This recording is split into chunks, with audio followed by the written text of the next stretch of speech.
Hello friends, welcome back to my channel देखो और सीखो।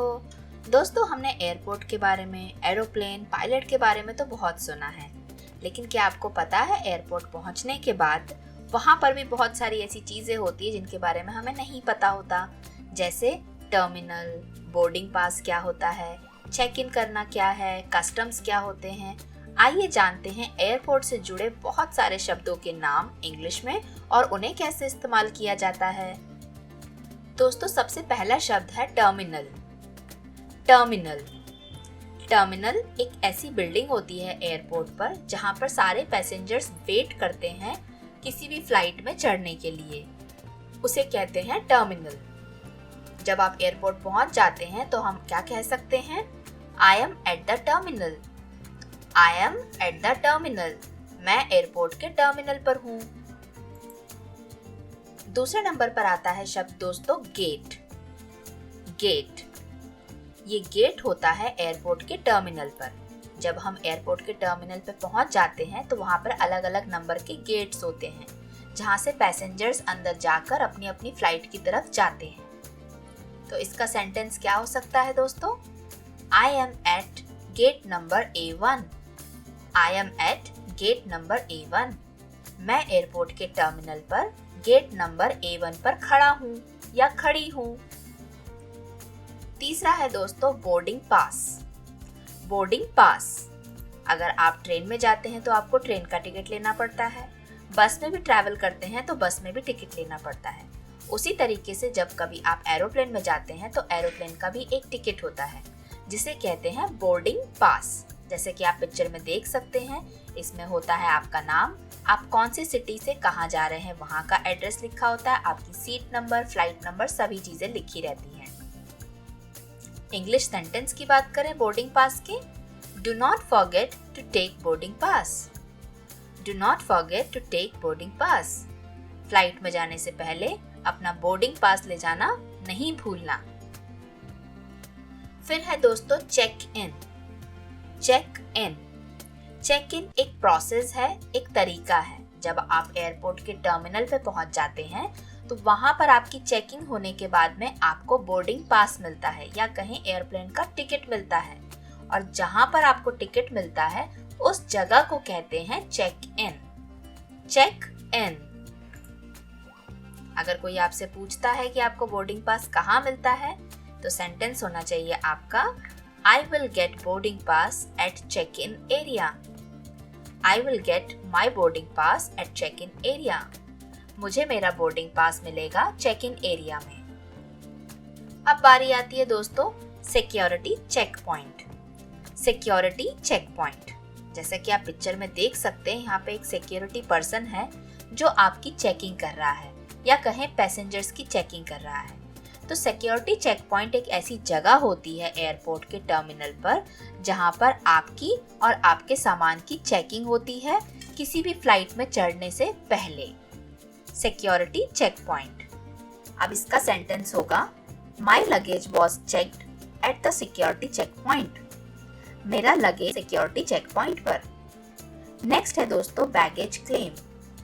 बैगेज क्लेम, जब हम ट्रेन में जाते हैं तो हम अपना जो लगेज होता है, सामान अपने साथ रखते हैं, लेकिन ऐसा एयरपोर्ट पे, एरोप्लेन पे जाते वक्त नहीं होता।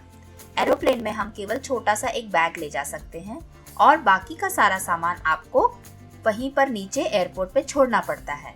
फिर आपका सामान वो दूसरे प्लेन या पीछे कार्गो प्लेन से आ जाता है। तो जब आपका सामान आ जाता है, जो आप सामान को कलेक्ट करते हैं, उस जगह को कहते हैं बैगेज क्लेम।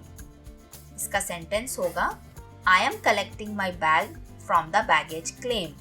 मैं अपना बैग कलेक्ट करूंगा या करूंगी बैगेज क्लेम एरिया से। नेक्स्ट वर्ड है दोस्तों अराइवल्स। अराइवल्स।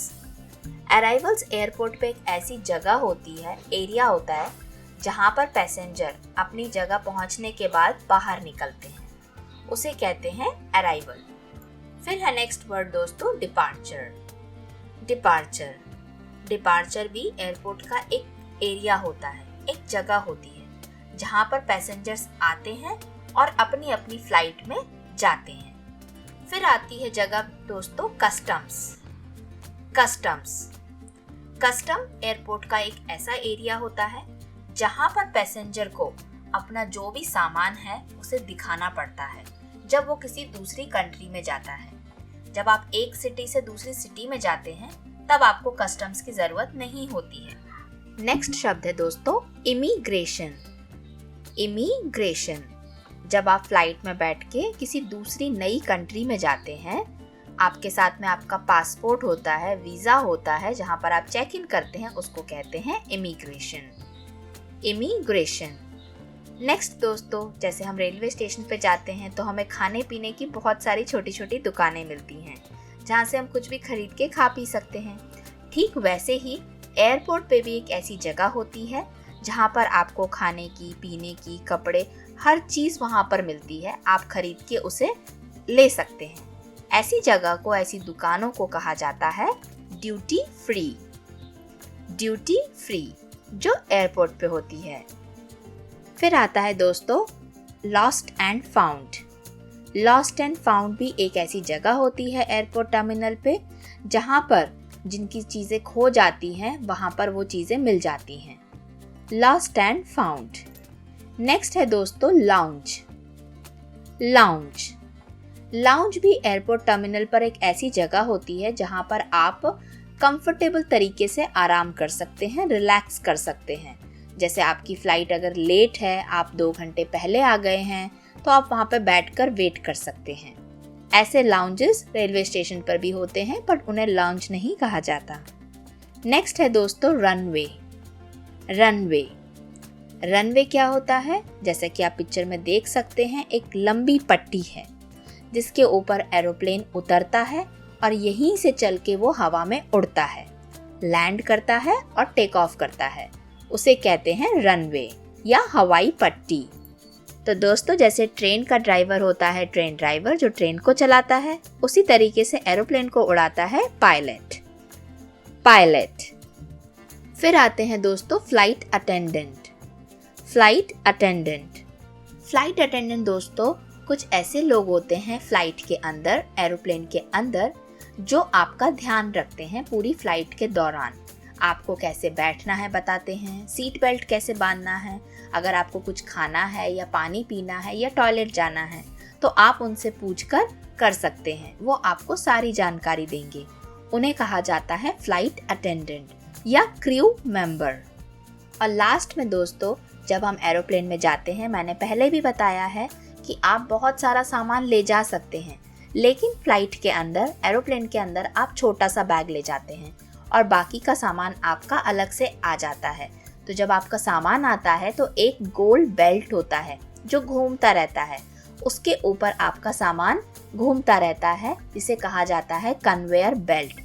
उस जगह को जहाँ पर कन्वेयर बेल्ट होता है, आपका सामान आता है, ऐसी जगह को कहा जाता है बैगेज कैराउजल।